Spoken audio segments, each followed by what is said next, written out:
Okay, just continuing on there. We can see that here I've just written out the different parts, PC, P sub P, QC, and QP, and then our QCL equation. So all we're going to do now is plug in the different parts and then evaluate that equation like we did before in the other trial designs. Okay, so we've got QCL is equal to, and plugging in P sub B, we've got a 1 here, and a P sub C, we've got KC, S plus B, and then for the QP part, we've got S times S minus 5, and then QC, S plus A right here, and all of that is of course equal to 0. We can see that this is probably going to turn out better because I have some different control gains over here. I now have a KC, B, and A, and they are in different portions of the equation. So hopefully we'll see a better result here. Okay, so just multiplying this out, we have KC times S, and then we have a KC times B. All right, for our second term here, multiplying this out, I believe actually this is going to be exactly the same as before. Yeah, so we can save ourselves a little bit of trouble here just by using what we've already multiplied out before. So we have S cubed plus A minus 5 S squared minus 5AS. And then the KC was from this other part, which we'll replace, so we don't need that. Okay, so we can actually go ahead and combine this. So we've got S cubed and S squared. Our coefficient is going to be A minus 5. All right, the single S, we would have, oh, dropped an S term right here. Yeah, always good to go back and double check that your multiplication is correct.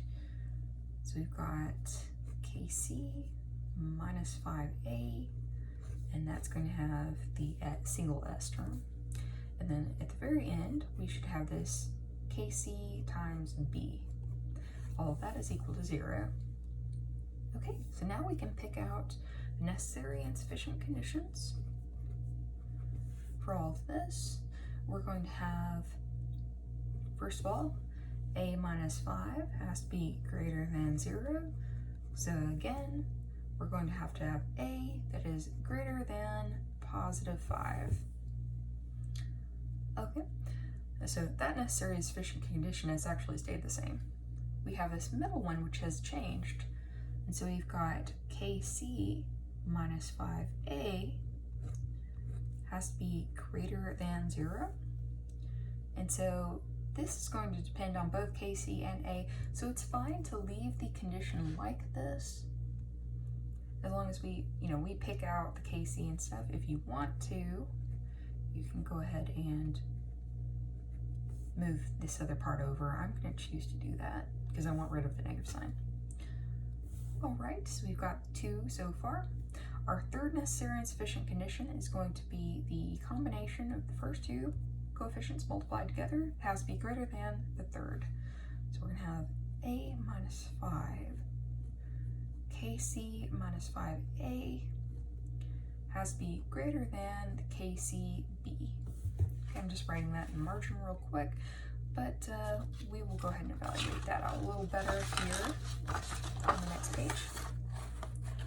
Okay, so A minus 5 times KC minus 5A greater than KC times B. All right, if we were to multiply this out, we would have A times KC minus 5 times KC plus 25A, and then minus 5A squared. That all has to be greater than KC times B. Okay, so this is a case where really we would just have to evaluate for given A, B, and KC. Okay, So our other two equations, just to get them all close to each other on the same page. All right, so we have three necessary and sufficient conditions. 1, 2, and 3. All right, so what you can do is it's easy to pick out values for these first two. What we can do is we can just pick out a couple values and see if that works. And that is one way to design the games. That's if we want to use the necessary and sufficient conditions. Otherwise, if you want to use ITAE or something like that, you can. And we would just get out our row of ITAE. So let's first try to do with necessary and sufficient conditions, excuse me, and then we'll pick out the ITAE row and use that. Okay, so let's try A equals 10 and KC equals, let's say 1, something like that. All right, so evaluating these two, those, actually we need KC to be much bigger. So let's try KC is 100. So I needed to adjust immediately because that one, that second one that I have by the number 3, this one did not work. All right, so evaluating these two, we have A greater than 5, yep, that works, and KC 100 times 5 times A, that would have been 50, so 100 is bigger than 50, so that one works. All right, so now what we can do is choose a B, and we can try evaluating this one right here. So if we were to, it's easy to do this on a calculator, by the way, but we'll just try and do it here. 5 times 100 and plus 25 times 10 and then minus 5 times 10 squared. Okay, all of that has to be greater than 100 times B. So actually, as long as this is, actually, this is probably going to work out because we have freedom to just control B. B just appears one time in this equation, so it's really easy to evaluate. And so this would be 1,000 minus 500 plus 250 minus 500. Okay, so both of these mark out, and so as long as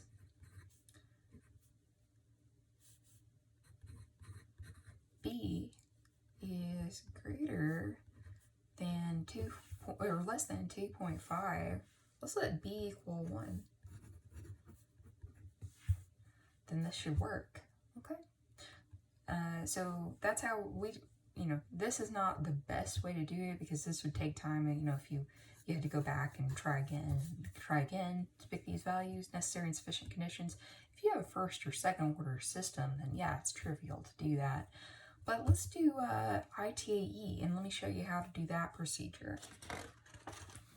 So we would back up, and if you can test the necessary and sufficient conditions and just see, can I test if it fails? Like, can I easily see if it fails? Then I can immediately mark that out.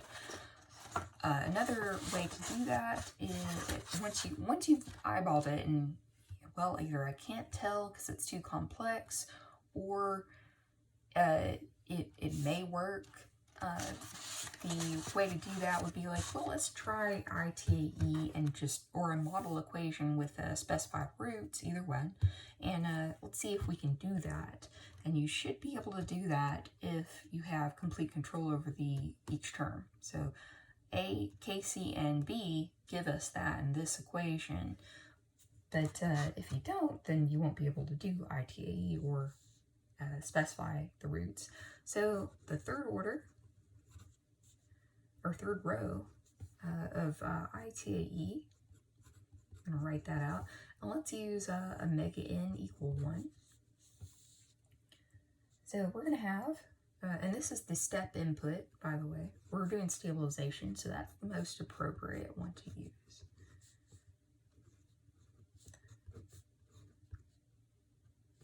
.15 is the next coefficient, and the last one will just be a 1.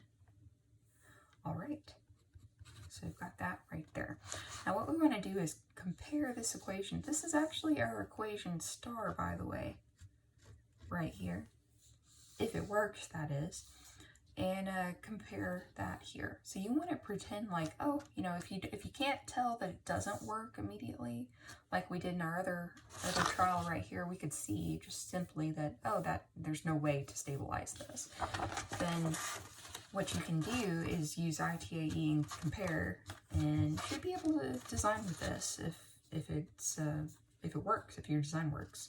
So what we can do is write out a minus 5, we're just going to compare these coefficients like we always do, equals 1.75. And then we've got this coefficient right here, which was the KC minus 5A equals 2.15. And then this last one, KC times B is equal to 1. All right. And this would be adhering to ITAE. All right, so let's solve this one first because it's super easy. Okay, so this one would be a 5 plus this, so that's 6.75. Okay, we can now plug that in over here. So this would be KC equals 2.15, and this would be plus 5 times 6.75. Okay, and then we could plug that in here, and we would get,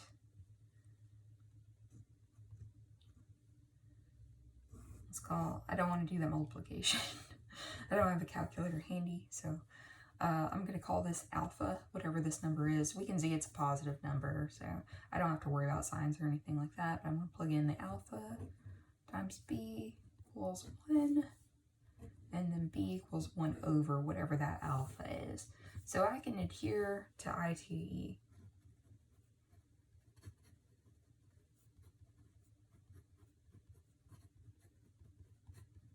Okay, if I can do that, or instead of ITAE, I can, you know, use like all lambdas at -5, something like that if I choose specific roots. By the way, the roots don't have to be all at one place if you're choosing roots. You can choose like -10, -5, and -1 if you want. Just whatever it is. You would multiply that out, get that model equation, and you would use that in place of our ITAE row that we've used here. So we can use that. So we know for sure that this design works.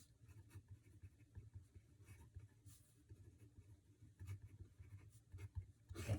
This was a little bit more work, but it was a more complicated plant. Okay. All right, so we have adhered to ITAE. We've done necessary and sufficient condition design. We'll do one more example where we choose specific roots. It's really good to get this technique designed because this is the most simple case of the kind of control that we'll be designing. Okay, so if you master this, you've got a really good step forward into doing the more complicated problems. Let's say we have GP of S, and I'm going to do, let's say a double, or actually let's do the single integrator case, all right? So we'll just say, and I'll give it a value on the numerator. There we go. I know we said that we would do an example that did not have the standard configuration, so we'll do an alternate configuration.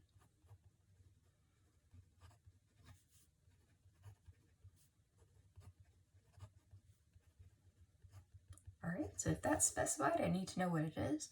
So let's say our alternate configuration is something like this. We have GP of S on the top, and it's going to be connected in parallel with this GC of S that we have the ability to design. That's going to be in the feedback. We're going to measure our y of s here as the output, and then we'll keep a negative feedback, and we'll have our r of s coming in front here, just like that. Okay, so now, because I'm not using the standard configuration, I'm going to need to find out what my QCL equation is. So first of all, you remember how we snuck in that last bit before the midterm where we wanted to get our G equivalents, get all of that. So we're going to use all of that here. So it's really good that we know that, how to combine blocks and all of that. So that's a step we don't have to cover. That's really good. So y of s, we're just going to write out our equations here. And the only one I really need to label, actually we're going to label two. We have x1 and x2. Okay, so we're just going to find G equivalent. That's also GCL in this case because we are closing the loop.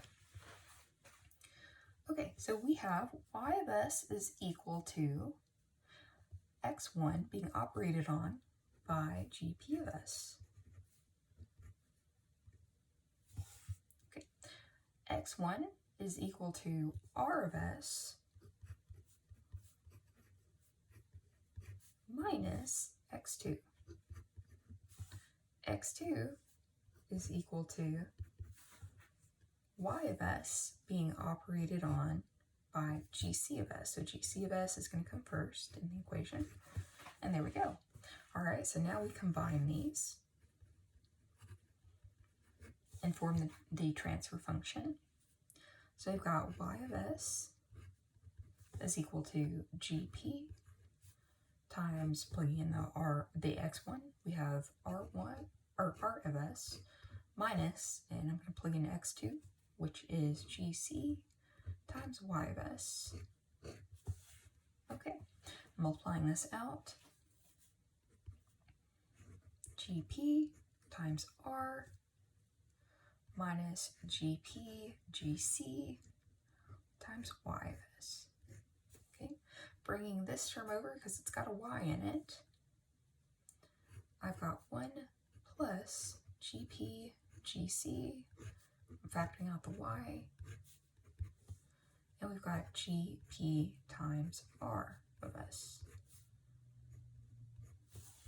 Okay. Now I want to get that GCL equals transfer function kind of format, output over input.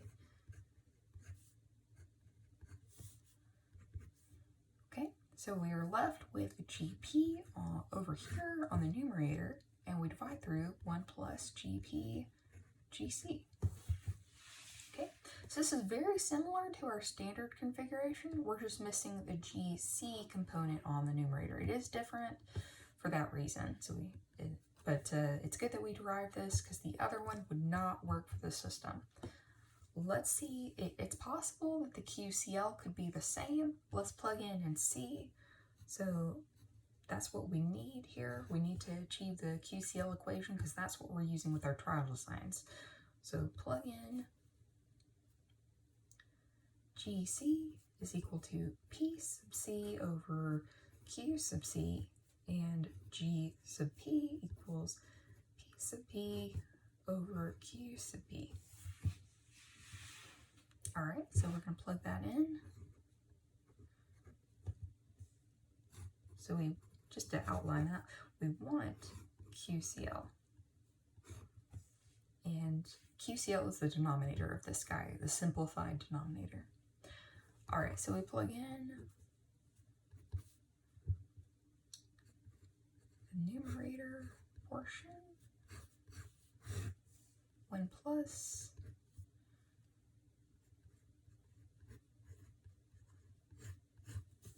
GC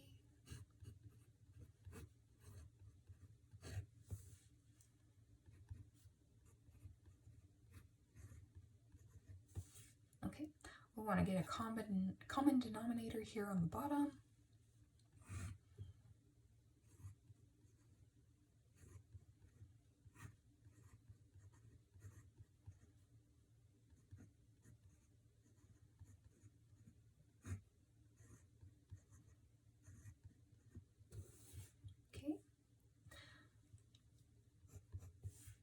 continuing down here, we've got the numerator portion, and then we're going to multiply by the reciprocal. So you can see that we've got the same denominator here. So we'll have that multiplied, and then we've got the added parts on the bottom.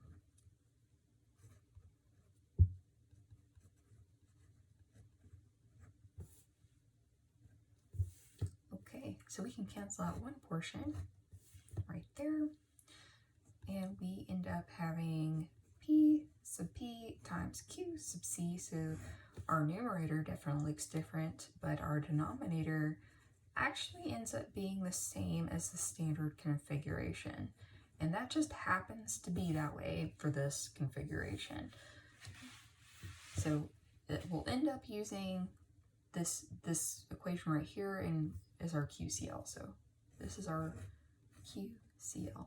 And again, since we're not using it right now, but this is our PCL if we needed it. Okay.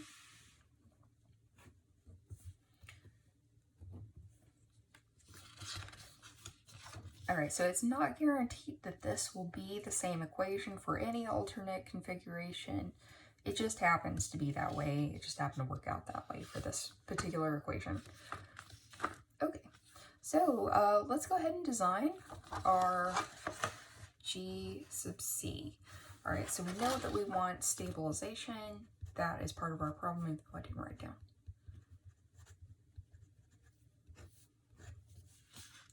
Okay, and I'm also going to write out P sub P is equal to, that's the numerator, and that's a 10. And Q sub P is equal to S. Okay, and then we have our GC is going to be given by the trial lines. So just as usual, we'll have our KC over S plus A, KC times S plus B over S plus A.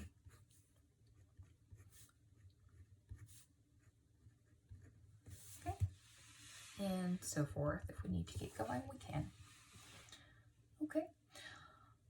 All right, so let's plug these in.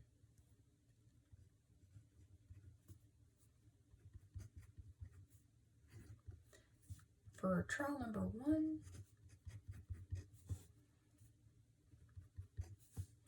QCO, I'm just going to reference it from the bottom of this page.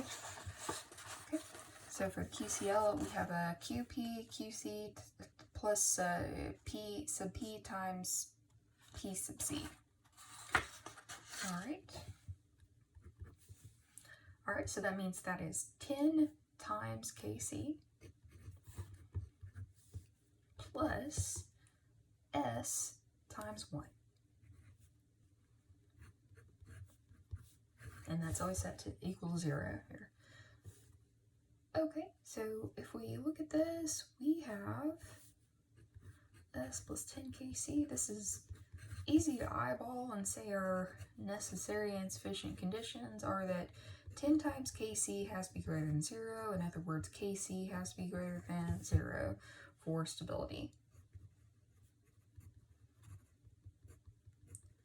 And again, as we step up the complexity, this is our design procedure in general. What's going to change is the design pattern for different cases. So you can always say that the necessary and sufficient conditions for stability, we're always going to want to stabilize this KCL evaluation. Okay. All right, so that's easy. Any positive KC would work.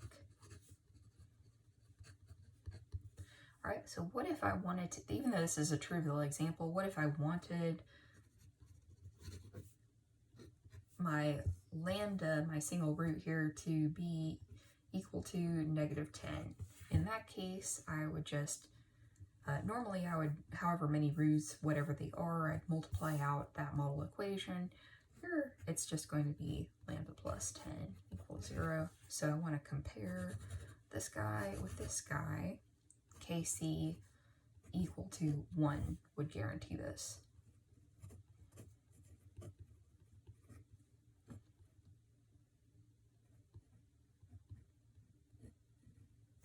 Okay. All right, one more thing that we're going to talk about in this lecture is going back and forth between the Laplace and time domain again, just to kind of bring, since now we've evaluated a GCL for an alternate configuration, it's a good time to mention that. This is QCL that I'm pointing to, but the GCL is what we found here in our equation to get that QCL. Okay. All right, so in general, let's say you want to examine the behavior of a block.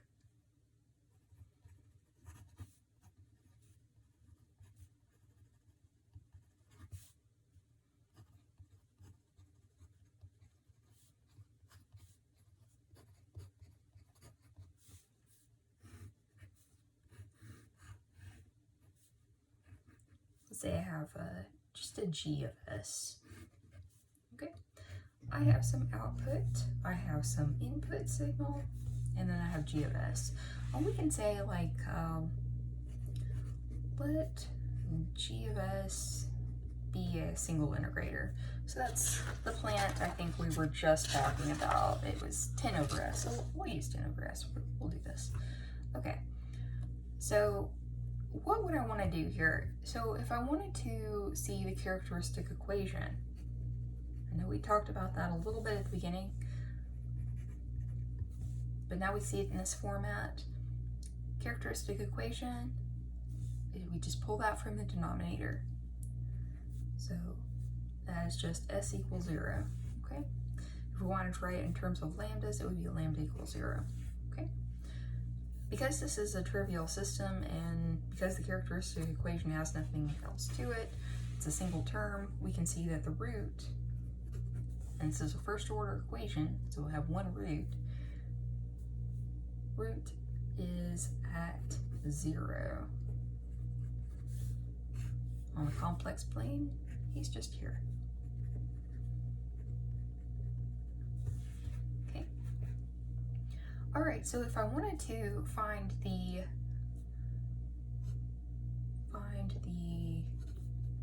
general solution, this is all the way back to the very beginning of the semester, we could use that same method.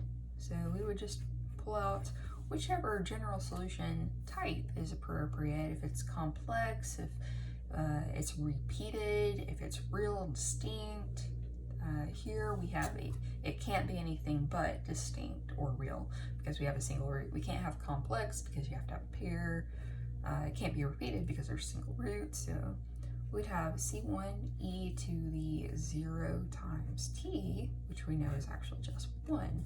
So this is actually just a C1, and that would be evaluated based on initial conditions. So say if IC's given such that y of 0 equals 12, for example, C1 equals 12 in that case. Actually, we can give y of any value and we could evaluate there. So in this case, we would have just t equals 12. Is that stable? No, it's not, because it doesn't go to 0 as time increases. It's not stable. Doesn't mean that it isn't marginally stable, because obviously that stays within a bounded region. It stays within the 12 right there. Okay, so that's the general solution for this. This is a really trivial example. But say that we had two blocks together, like in your homework that's coming up, you have two blocks together. One way that you can evaluate things as you combine things is just to do partial fractions, okay? So say you had like 1 over s plus 2 multiplied by like s cubed. It's not going to be this complex, I'm sure.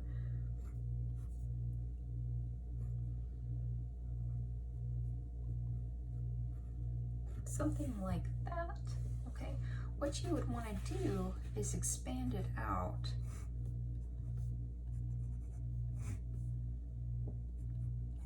and see whatever else with these different portions. You'll have an s plus 2. This is really just going back to what you've probably already explored in calculus. I believe this would be covered in calculus. So yeah, that makes sense. But anyway, so once you do this, you can then take the inverse Laplace transform, and you would go to the time domain, and then you would achieve your y of t equals some function of t kind of look, okay? All right, so you can do that, and then we could do the same thing with designing a g sub c. And we plug that in. That's just really preparation for finding the total general solution of an entire system for a GCL, like a closed loop general solution, okay? So once you know how to do that, it's really good exercise for doing something more complicated. Okay, so, all right, so one thing that we will talk about a bit more next time is the concept of the free S. What I want to do here is just kind of outline when we would use a free S and what it is. So we already discussed earlier that the free S, we go all the way back here, when I first started talking about it.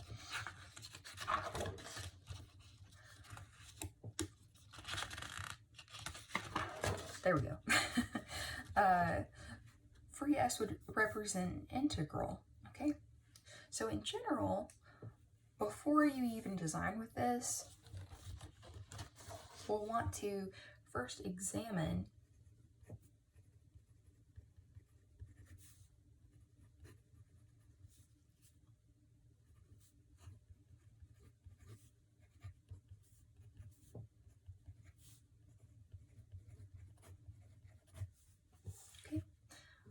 Now, of course, there are cases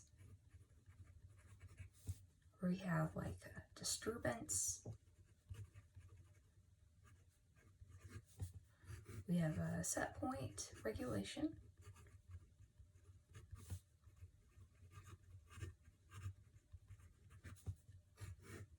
and we have the command signal tracking.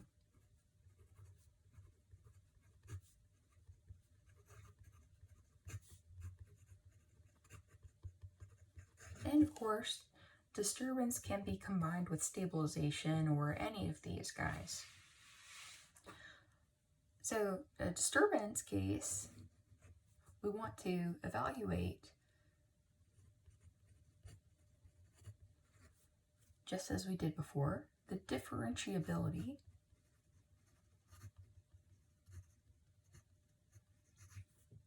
of our disturbance structure. So we usually know or can estimate the structure, not the actual signal itself. We're not using the signal, we're using our knowledge of the structure. We can find how many times we have to take the derivative of that structure. And we call that value m. That was unrelated to the numerator degree m here. But that right there, that'll tell us when and how many free S's we would need. Okay, set point regulation, we would always need 1.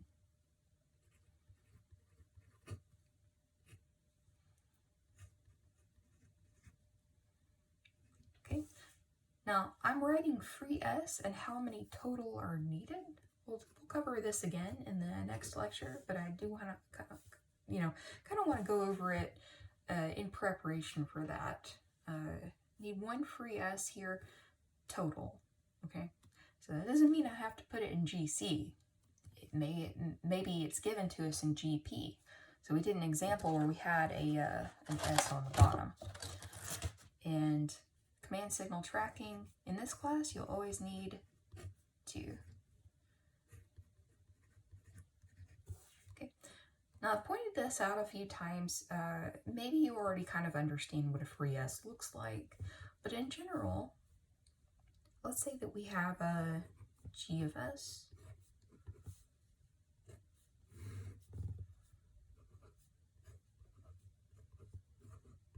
And then we have, let's say this G1, and this is G2.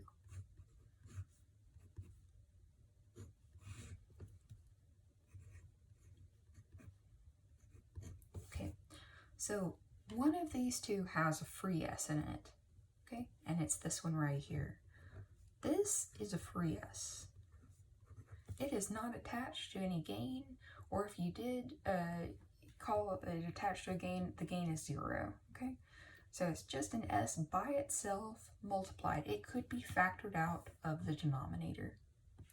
Here we can't do that. We have S squared plus 4, okay? So this is where we're coming from. And this can either be given in GP or it can be given in GC. We have to determine how many we need total and then evaluate if GP gives us any. And if it does, how many if I need to add more, how many do I add in my GC design, okay? So that's what's coming up next, and we're gonna cover all of these cases now that we've kind of got the technique down for the simple case of stabilization, okay? All right, well, I'll see you next time.